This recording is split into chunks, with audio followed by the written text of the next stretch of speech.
violence! I'll show flash, sonny boy. Take a look out the window. You go jumping. So, violence. Oh, no. No violence, just emphasis. Sir, Mr. Dogsborough, I'm aware that you do not know me from nothing, save maybe just by hearsay, which is worse. You see before you, sir, a man misunderstood and almost done to death by slanderous tongues, his name besmirched by envy, and his dreams misrepresented by the meanness of a world replete with Jews and bicyclists. It was a little over 14 years ago that I, a country boy, came west without a job, a country boy who shook his fist and cried, "Chicago, I will lick you yet!"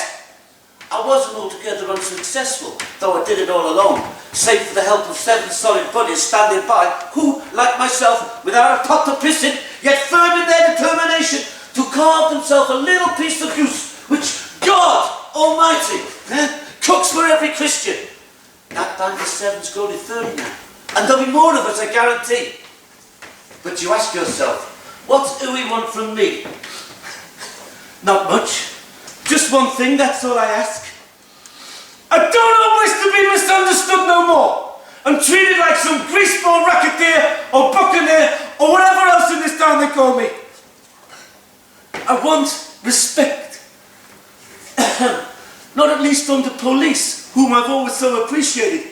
And that is why I'm here today, begging you, and I do not like to beg, to say a word or two on my behalf whenever, God forbid, the heat is on. Are you suggesting I should vouch for you? Yeah, but only when the heat is on. And that depends how we make out with the vegetables. And what interest do you have in vegetables? I sucked pimento with my mother's milk, and I'm determined to protect the grocer from force and violence with force and violence if necessary. As far as I can tell, no one's threatening the greengrocer. Not yet, but I can see ahead. I ask you, sir, how long in such a town, where shakedown is the rule, not the exception, will the middle grocers cease to sell their stuff in peace? Who knows? But maybe by tonight, their middle stores will all be smashed to bits, their cash boxes cracked open by mobsters' ruthless hands. I've got a feeling they prefer protection, set against a modest fee, of course. I don't believe they'll want that. Well, that only goes to prove they don't know what the fuck is good for them, which is always possible. Little grocer is a jerk. He's diligent but limited, hard-working but far-sighted he ain't. He needs a leader who is really strong, and he knows nothing, I'm sad to say, of loyalties he owes to those to whom he owes his very life. I mean the trust. The trust will need protection soon itself. The great protector I shall be to them. The days of swindle sheets are over, men. Pay upon time, or else you close the store. And we will deal with everyone who cheats. The weak fall by the wayside. But that's the law in nature. It's no concern of mine what happens to the trust. I think you've brought your most remarkable ideas to the wrong address. You do? We'll talk about that later, Dogsborough. Yeah? The trust is going to need brass knuckles to defend itself, and 30 trigger artists led by myself. I don't believe that any reputable corporation would swap its typewriters for Tommy guns. But then I wouldn't know about such things. I'm not a member of the trust. You're not? I guess what worries you is 30 guys armed heavily with hardware of a kind marching in and out of your head office. Who's to say they won't annex the joint? The answer's simple. He who has the cash. He who dishes out the payroll is the boss. You are the boss. How can I boss you around? If that's what worries you, I couldn't. Not even if I felt like it. Which I do not. And didn't so respect you. Which I do. Huh? So, I'm appealing to you. Man to man. And I will tell you, man to man, what I propose to do. I'm calling the police. The police? You heard me, the police. You mean you refuse to help me as a human being? Then I demand that you help me as a criminal, because that is what you are. I've got the goods on you. I've got the proof. You're involved in the dock construction scandal, which is about to pop. You own Sheets Company. I'm warning you. Don't drive me to extremes. My patience is exhausted. City Hall could be persuaded to investigate. For 80 years I've walked the straight and narrow. My father has always walked the straight and narrow. He made a little detour towards the end. I have no knowledge of these slippery affairs. The inquiry will There'll be no inquiry. My friends would never... What friends? You got no friends. You had them yesterday, you got none today. Tomorrow, you got only enemies. If anyone can save you, then it's me, Arturo Uy. Me! There'll be no investigation. They couldn't do it to me. My hair is white. Which is the only thing that's white about you, man. So listen, Dogsborough, and use your head. Give me the green light, and I will slug whoever tries to touch a single hair of yours. If you and me don't come to no agreement, how can I ever face my boys again? No. I'd rather go to rack and ruin than have any dealings with Arturo Uy. Then I am finished. I know I am. I am 40 years old and still a nobody. You gotta help me. No. I can demolish you. As long as I have breath, you'll never touch the cauliflower trade. Very well then, Mr. Dogsborough. I am 40 years old, but you, sir, are pushing 80.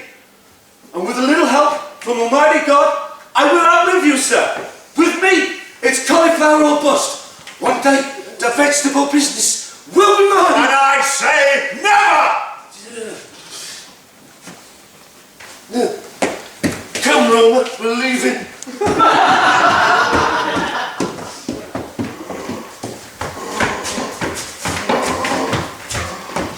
Air. Fresh air. Oh, Lord, what a mess. Oh, why did I accept this country house? Oh, but son, they wouldn't dare investigate. And if they do, I'm finished. Yes, you are. A Mr. Butcher and a Mr. Clark, sir. Hello, Dogsborough. Butcher and Clark, hello. What's new in town? Nothing good, I'm afraid. Was that Arturo Uy? The very man came bursting in, the brazen thug, with some demented plan. Threw him out, of course. Not my idea of a guest on this, holy day of rest. No guest on any day. Well, Dogsborough, it's an ill wind that has blown us here. The cauliflower... What about it? The shit has hit the fan, to put it mildly. Last night at City Hall, some councilmen, tipped off anonymously, I suppose, did call it fishy. Fishy? And so they voted to set up an inquiry. An inquiry? Of course, the trust is not involved at all. The loan was given to Sheets Company. Sheets Company? Which may be asked to show the contracts for the dock construction work. The hearing will be headed by O'Casey. Therefore, we think it would be best if you were to find a man who has your confidence, a reputable man, non-partisan, to clarify this rotten mess. And let him see to it that Sheet will say what needs to be said. I understand. Quite settled then. Now, will you show us around your new and celebrated country house? Church bells. Peace. What more could one man wish for? No dock construction work to disturb his rest. Come, friends, I'll find this man as you suggest.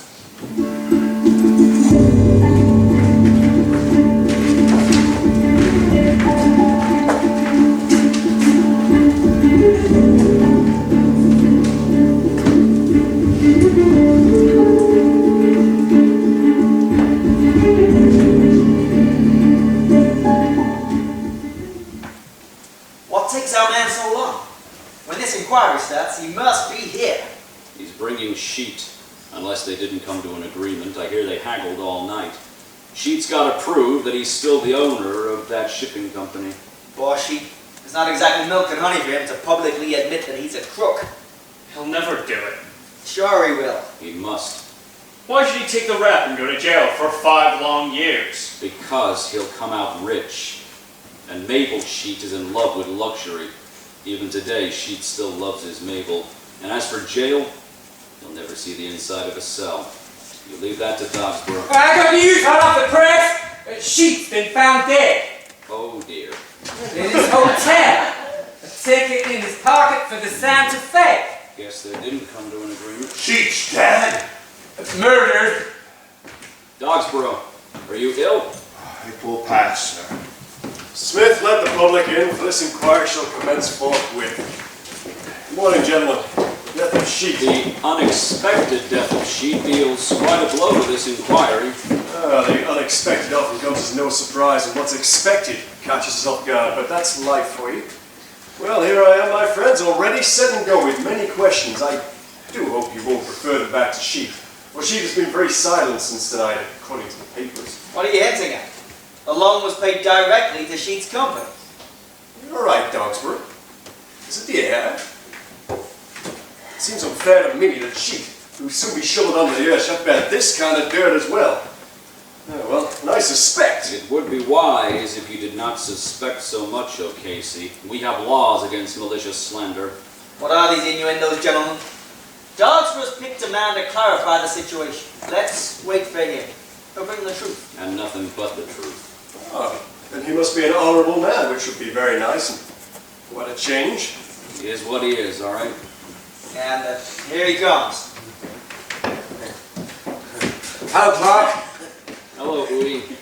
Hello, Dogsborough. Hello. So what do you want to know? Is this your man? Sure, why not? It's Arturo. Order!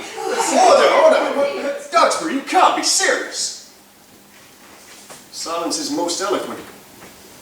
Very well. Who are these creatures? Friends. And who is that?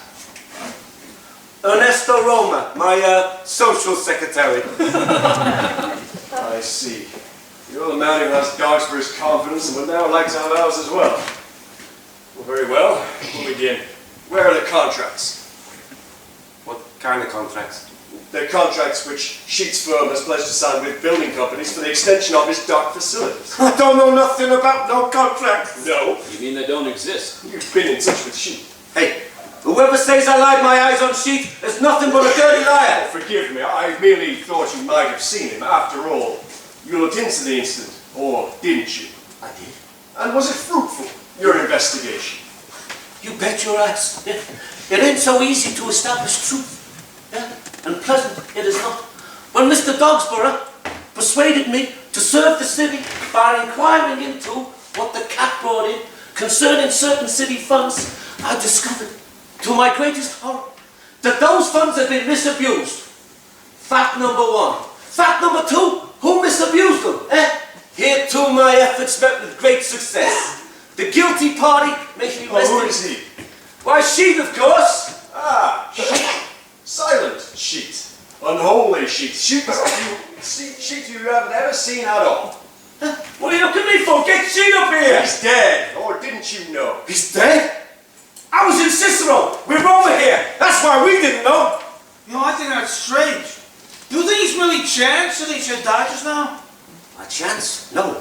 Sheet's suicide is a consequence of crime, which in Sheet's case is something quite enormous. Except it was no suicide. What else was it? Of course we spent the night in Cicero, me and Roma. We know from nothing. But I do know this, which must be clear to all you guys by now, that this Mr. Sheet, who you all thought was an honest businessman, was nothing but a racketeer. I see. Sheet's kicked the bucket, so you kick him too while he is down. You could have up with words, now he's dead and can't defend himself. Put down by something deadlier than words. But now to you, dear Dogsborough. To me? What do you want with Dogsborough? Only this. According to Mr. Uwe's explanation, unless I'm very much mistaken, which I doubt, the funds were paid to a company which then embezzled them. So, there remains a final question to be answered here. Who owns this company? Well, I hear they call it Sheets, but friends, what is in a name, I ask? Who was the real boss while the fraud was done? Dogsborough, what is your opinion? Mine? Could it be you who sat behind Sheet's desk while certain contracts to be honoured were, or shall we say, dishonoured? You nuts! And on that earlier occasion here, when you came before us appealing for a loan, saying how hard it was to be in cauliflower these days, Did you not speak as a secret sympathizer for the cauliflower cause? Hey, now that's enough. Can't you see he's an old man? And unwell, too. If Snowy Locke should tell you, there can't be any evil in his heart. I say, where is your proof? Proof. Friends, please, order. Friends. Say, Dogsborough, Speak up, man, the charge. Oh, quiet. That's what's quiet. Thank you very much. What makes me really mad, if I may say so, in this most shameful hour, is the spectacle of seeing this old gentleman abused. His best friends climbing up, just walking by. Nobody standing up for him at all. So this I gotta say. Sir, Mr. Dogsborough, I do believe in you. I ask you guys, is this what guilty looks like? Is this the face that could have launched 1,000 tricks? If that's the case, I couldn't tell no more if black is white or vice versa. We've gone too far if that's how far we go. The old man is above suspicion. How dare you, sir, suspect him of corruption? Or worse than that, abuse of public trust, deceit and theft. Thus I accuse him now.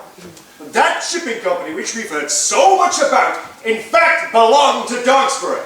Well, it was already his before the loan had been agreed. That's a lie. I put my right hand in the fire for Dogsborough. You go out there and find me a single solitary citizen who'll call him crooked. I will. Shut up, you. Dogsborough accused of graft. Who's next? George Washington? Witness. Where's your witness, okay? It's a witness you want. Oh, very well.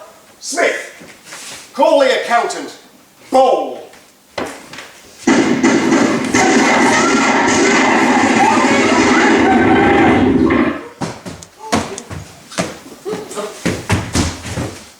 It's bold. Oh dear. Oh dear. Gentlemen, Mr. Bowl regrets he will be unable to testify today. This inquiry is over. Aren't you lucky, Dogsborough? Away.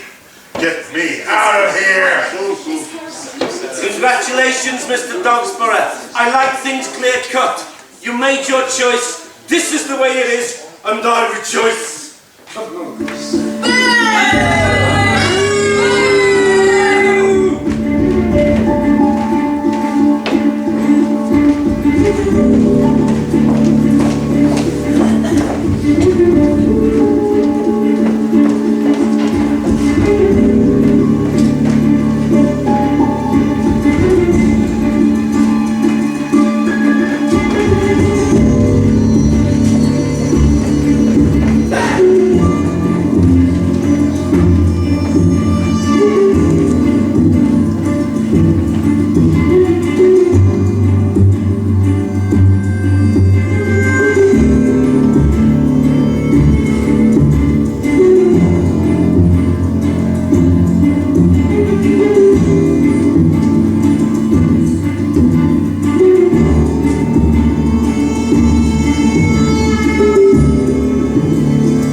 recitations there, but the only place left he still performs. But apparently he's good.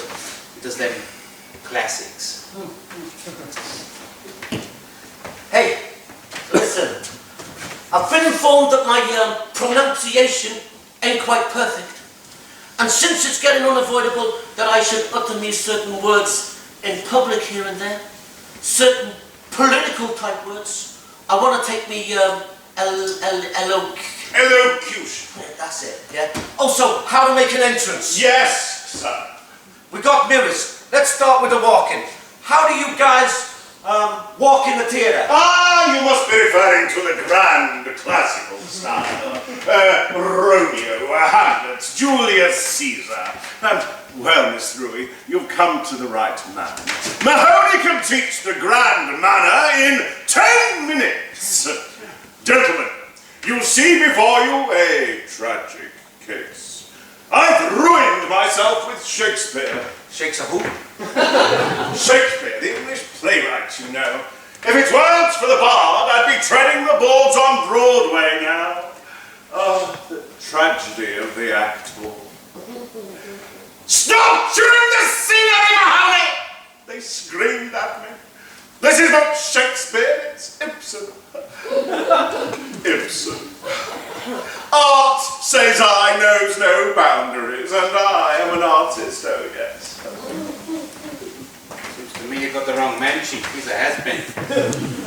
We'll find out soon enough. Hey, you, walk around like they do in this Shakespeare. Hey, no, that's good. Oh, no. That is good.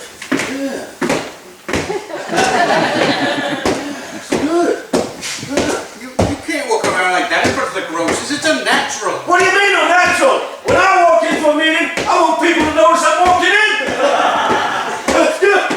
Keep your head up, Miss Ruby, and let the toes touch the ground first. Tom's right. There you go. Oh, you have a natural talent for it, Mr. Ruby. Except the arms. Too stiff, you see. Here, just a moment. Try placing the hands in front of the male organ. Oh, yes. Spontaneous yet stylish. But you must keep the head up, Mr. Ruby. Well, I think the walking will do for your purposes. Is there anything else you wish to learn? Yeah, standing in public. Put two muscle men behind you, you'll be standing fine. That's a load of bull. When I walk into a meeting, I want people to notice me, not the muscle standing behind me. Correct me if I does it wrong. Well, it's a possibility, but a trifle common. You don't want to look like a lady's hairdresser, do you, Miss Noe? Yeah, cross your arms this way. Yes, you see, spontaneous yet stylish. It's just a small change, but makes an enormous difference. See yourself in the mirror, Mr. Rudy. Who's it for? The hi-hats in the trust. Naturally not. I'm doing it for all the little people. But little people are so lousy snobs. All of them. Talk like an Englishman, they think of Jesus Christ. Not exactly to the manner born, Arturo. Some people are so sensitive to phonies. Some people are. Self-evidently so. But who the hell cares what professors think? City slickers, intellectuals. What matters is what the little hick imagines bosses act like. All the same, Arturo, are you sure you're fit to play the big shot? Why don't you rather pick the father figure, or blue-eyed, smiles, or regular Joe? I've got dogs for that. How long? It seems to me old dogs were slipping fast. Maybe they realise he's not authentic. Still, I suppose the old man's still good enough to act as front man of the Cauliflower Trust. Hey, I decide who's good enough for what. Sure, boss, we can still use him. Not even City Hall would drop him yet. The crash would be too loud. Hey, Mahoney, how about sitting? Sitting? Oh, sitting is the most difficult thing. There are actors who can stand. There are actors who can walk. But where are the actors who can sit, eh? Now take the armchair, Mr. Wood.